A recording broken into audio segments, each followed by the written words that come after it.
Back in the late 80s when the first Contour came out, it was more or less an instant hit because of the combination of the craftsmanship and the sound of the product. And it was a product that also pushed Dynaudio further into, when we made products in the 90s, it was very much a rebirth of a lot of the products that came out in the 90s. The very first one, which was a rather classical aesthetical design, then they got the actual one, which is like outstandingly Danish design, which I really love, and it lasts very long, like 13 years, which is outstandingly long for a speaker range. For me, it's just the essence of Dynaudio. It's pure aesthetics, simple materials, and an honest construction.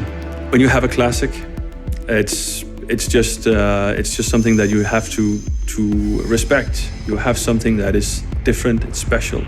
And out of respect of that, we decided to continue with the Contour and update the Contour to make the third generation of Contour. Basically, everything is new. Everything has been redesigned from scratch. So the mid-woofers, this is the larger, which reproduces bass mid-ranges, was redesigned. We kept the Dynaudio DNA by using the same material, same look, but all the rest is new, like geometrical shape of the diaphragm, voice coil, height, diaphragm, material, everything is new. You bring together all the people that will be the founding fathers of the speaker, and then they work together. And they understand the need for design, they understand the need for acoustics. But every design choice, industrial design choice, is founded in an acoustic need. The new driver required a much stronger cabinet build and design. So for the first time ever, we designed a speaker with soft edges.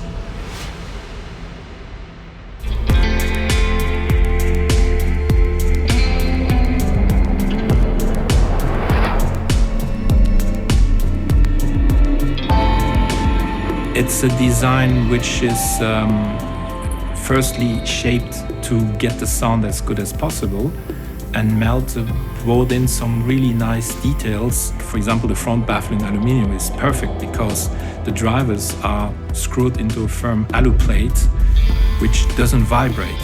We wanted that extra bass, but at the same time retaining the mid-range performance. It's always a trade-off when you do a speaker between various things. If you do something over here, it'll get different over there, so you're always changing a lot of things at the same time.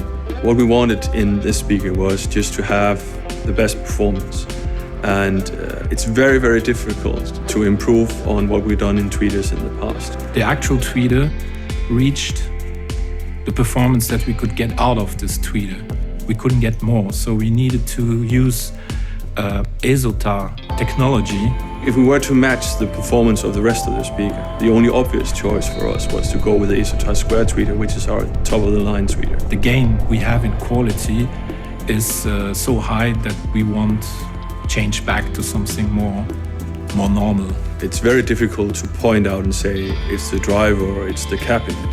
I would say it's the overall result, and I think we achieved both retaining the absolutely fantastic high-end and mid-end, but at the same time getting that dynamic bass response that we were looking for.